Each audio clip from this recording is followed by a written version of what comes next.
If it doesn't sound good, people won't watch it till the end. But if it doesn't look good, they won't even start watching.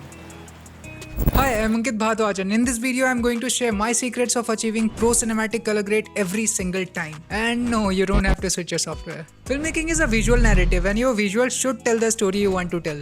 And colors play a crucial role in doing that. Color grading is a transformative process that can take your footage from ordinary to extraordinary, evoking emotions, setting moods, and enhancing the overall visual narrative. Whether you are aiming for a warm and nostalgic feel, a cool and futuristic vibe, or any other desired aesthetic, color grading gives you the control of achieving your vision. Before we dive into the color grading, let's first understand the basics of color theory. Colors have symbolic meaning and can evoke specific emotions. For example, warm colors like red and orange convey rage, anger, warmth, and energy, while cool colors like blue and green evoke a sense of calmness. By strategically choosing and manipulating colors in your footage, you can amplify the emotional impact and immerse your viewers into the story. For understanding colors better, we use color wheels. It's not something new though. The original color wheel was discovered by Sir Isaac Newton back in 1666. But with the evolution of print and digital media, we made some changes throughout the years. Color grading can be divided into three major styles called color harmonies. First one being monochromatic colors. Monochromatic is a color scheme based on a single tint. By adjusting brightness, saturation, and contrast of different shades of same color, you can evoke specific moods and aesthetics.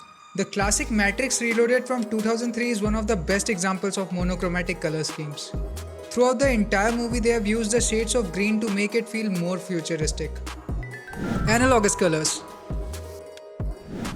Analogous colors are the groups of colors which are next to each other on the color wheel. One example can be red, orange, and red-orange. In the movie Children of Men from 2006, these and several other combinations of analogous colors are used to create the dramatic tone we see in war movies. Complementary colors. Complementary colors are the pair of colors which are directly opposite to each other on a color wheel. When placed next to each other, they create strong visual contrast and can make each other appear more vibrant and intense. The primary complementary color pairs are red and green, teal and orange, yellow and purple. Since human skin being closest to orange and sky being closest to teal, teal and orange has been standard in Hollywood since ages, and now is the most popular color combination, also termed as cinematic color scheme. Mad Max Fury from 2015 is a classic example of the teal and orange look almost through the entirety of the film. Now there are several steps involved in a professional color grading. First one being color correction. Inside the Lumetri color panel in Premiere Pro, you will find a wide array of adjustments like exposure, contrast, highlights, shadows, saturations, and color temperature. Using these adjustments, make sure your footage has balanced highlights, shadows, and temperature. Then comes color match. When color grading, it's essential to maintain a consistency throughout your videos. So obviously all the shots in the same location in a scene should have the same exposure and color balance. In the Lumetri tab, click on Compare View and drag the slider to the frame you want to match the shot to. Make sure the face direction is checked if your shot has a face in it, and then hit Apply Match, and your shot will be magically transformed. Now this won't work 100% of the time, but it will give you a starting point. Now comes the grading itself. Premiere Pro offers some really powerful tools and features that makes this entire process a lot easier, even for a beginner. In Color Wheel and Match, these three wheels represent highlights, midtones, and shadows. You can adjust the exposure and tint in each part separately. In this shot, we have a yellow highlight, so let's add teal in the shadows. Just a little bit.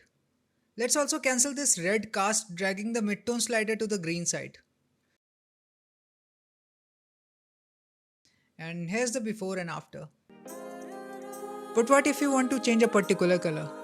That's where HSL secondary comes in. Go to HSL secondary and click on the eyedropper tool to select a particular color. Check the show mask checkbox. This shows the selected area in your shot.